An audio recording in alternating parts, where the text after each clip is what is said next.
తక్కువ సమయంలో ఎక్కువ ఇన్ఫర్మేషన్ తెలుసుకోవడమే స్మార్ట్ పీపుల్ చేసే పని. న్యూస్ పేపర్ లాంటి క్లారిటీ, న్యూస్ ఛానల్స్ కంటే క్వాలిటీ. ఏంటి ఇంకేంటి?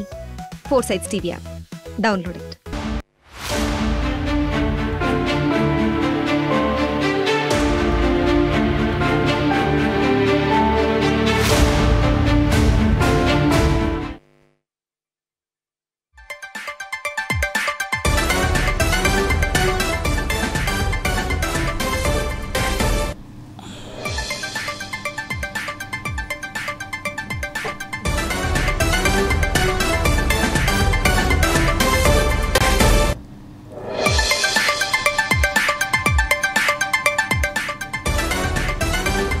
సంక్రాంతి వేళ ఆంధ్రప్రదేశ్ రాష్ట్రంలోని పలు జిల్లాలు పందాలు జూదంతో తడిసి ముద్దయ్యాయి.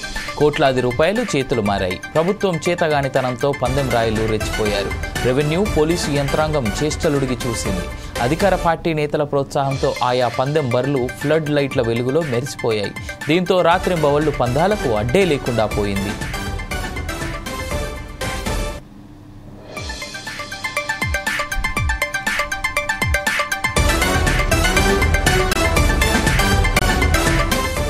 ఉమ్మడి పశ్చిమ గోదావరి జిల్లాలతో పాటు కోస్తా, ఉత్తరాంధ్ర జిల్లాలు ఈ పందాలకు వేదికగా నిలిచాయి. భోగి ముందు రోజు ప్రారంభమైన కోడి పందాలు మూడో రోజు యథేచ్ఛగా కొనసాగాయి. జూదం, పేకాట యథేచ్ఛగా నడిచింది. పందెం బరులుగా పాఠశాలల ప్లేగ్రౌండ్లను వదలలేదు నిర్వాహకులు. అశ్లీలతతో కూడిన రికార్డింగ్ డ్యాన్స్లకు కొదవలేదు. అధికార పార్టీ నేతలు ప్రాతినిధ్యం వహించిన చోట ఈ పందాలు మరింత జోరుగా సాగాయి. నేతలే దగ్గరుండి పోటీలను నిర్వహించడంపై స్థానికులు మండిపడ్డారు.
ఇటు మద్యం ఏరులై పారింది. ఏపీ గ్యాంబ్లింగ్ యాక్ట్ కింద కేసులు తప్పవంటూ హెచ్చరించిన రెవెన్యూ, పోలీసుల జాడ మచ్చుకైనా కానరాలేదు. వీరిపై పాలకుల ఒత్తిడి ఏ మేరకు ఉందో అర్థం చేసుకోవచ్చు. పలుచోట్ల పందెం బరుల వద్ద ఘర్షణలు జరిగాయి. మందుబాబుల ఆగడాలపై ఫిర్యాదులు చేసినా ఫలితం లేదు. సంబంధిత అధికారులు నిమ్మకు నీరెత్తనట్లు వ్యవహరించారు. కోడి పందాలపై హైకోర్టు ఆదేశాలు బేఖాతరయ్యాయి.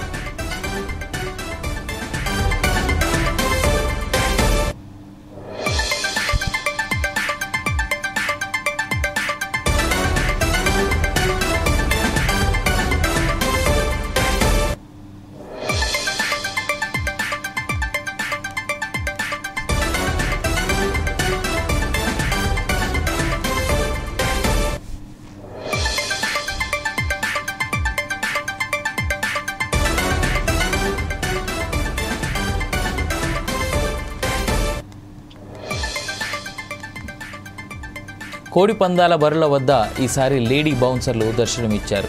జూద క్రీడలకు దూరంగా ఉండాలన్న అధికారుల మాటలు నీటి మూటలయ్యాయి. క్రికెట్ స్టేడియంలు తలదన్నేలా భారీ సెట్టింగులు, హైటెక్ హంగులు దర్శనమివ్వగా క్యాసినోకు కూడా తెరతీశారు బడాబాబులు. హైదరాబాద్ నుంచి గోదావరి జిల్లాకు వచ్చిన ఒక టీం దీన్ని నిర్వహించడం పెద్ద సంచలనంగా మారింది.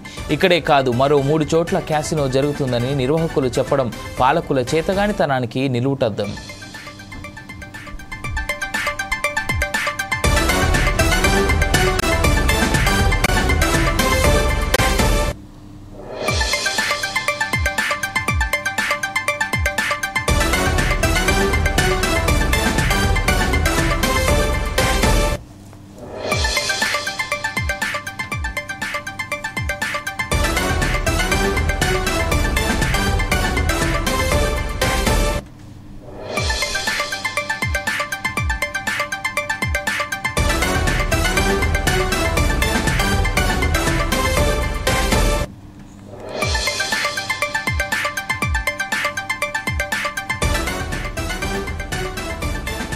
సంక్రాంతి వేళ ఆంధ్రప్రదేశ్ రాష్ట్రంలోని పలు జిల్లాలు పందాలు జూదంతో తడిసిముద్దయ్యాయి.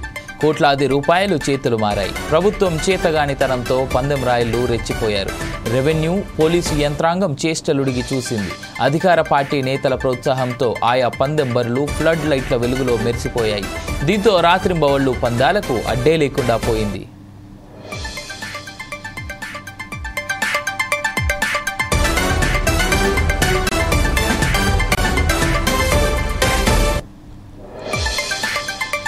ఉమ్మడి పశ్చిమ గోదావరి జిల్లాలతో పాటు కోస్తా, ఉత్తరాంధ్ర జిల్లాలు ఈ పందాలకు వేదికగా నిలిచాయి. భోగి ముందు రోజు ప్రారంభమైన కోడి పందాలు మూడో రోజు యథేచ్ఛగా కొనసాగాయి. జూదం, పేకాట యథేచ్ఛగా నడిచింది.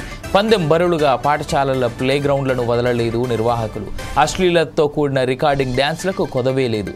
అధికార పార్టీ నేతలు ప్రాతినిధ్యం వహించిన చోట ఈ పందాలు మరింత జోరుగా సాగాయి. నేతలే దగ్గరుండి పోటీలను నిర్వహించడంపై స్థానికులు మండిపడ్డారు.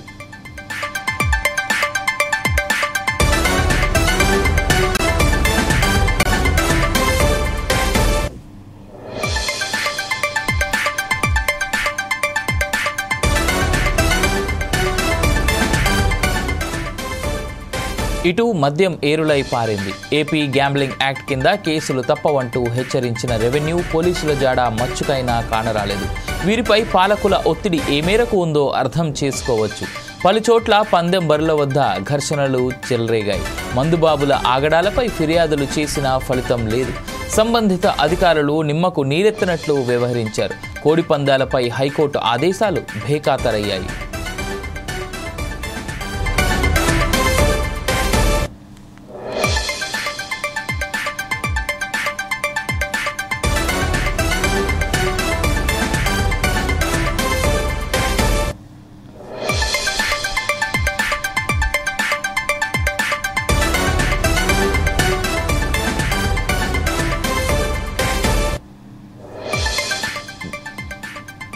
కోడి పందాల బరుల వద్ద ఈసారి లేడీ బౌన్సర్లు దర్శనమిచ్చారు.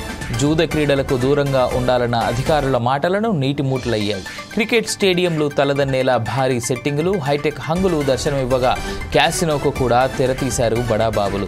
హైదరాబాద్ నుంచి గోదావరి జిల్లాకు వచ్చిన ఒక టీం దీన్ని నిర్వహించడం పెద్ద సంచలనంగా మారింది.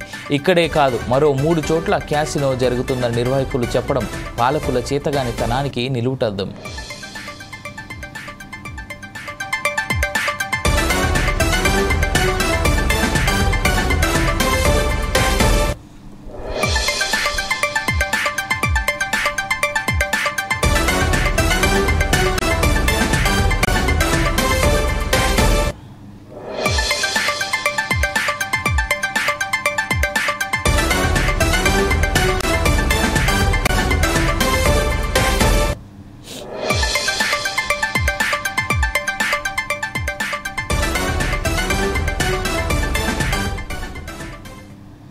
పందెం రాయుళ్లను ఆకర్షించేలా బుల్లెట్ వాహనాలు గిఫ్ట్గా లభించాయి. కోళ్ల పందాలలో 9 పందాలకు 5 పందాలు నెగ్గిన వారికి బుల్లెట్ వాహనాన్ని గిఫ్ట్గా అందించారు. తాడేపల్లిగూడెంలో వైవిధ్యంగా వరాహ పోటీలు జరిగాయి. ఈ పోటీల్లోనూ లక్షలు చేతులు మారాయి. ఏది ఎలా ఉన్నా మా తీరు ఇంతే, మేమింతే అని తమ పంతాన్ని నెగ్గించుకున్నారు నిర్వాహకులు, పందెం రాయుళ్లు. For more updates, keep watching Foresights TV.